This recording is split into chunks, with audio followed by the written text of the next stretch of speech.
мектеп формасын осындай еркін түрде ата-аналардың келісімімен осылай жасадық. Мысалы 2014 жыл Перевержен Петр дейді, биологиядан халықаралық олимпиада мысалы.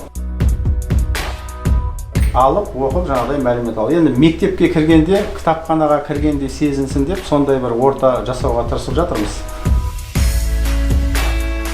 Бірінші деңгейден 6-шы деңгейге дейін. Негізі 5 пен 6-шы сыныпта әрбір бала осы кітаптың бәрін бітіріп шығады да, сол ішінде ағылшын тілінде сайлайды.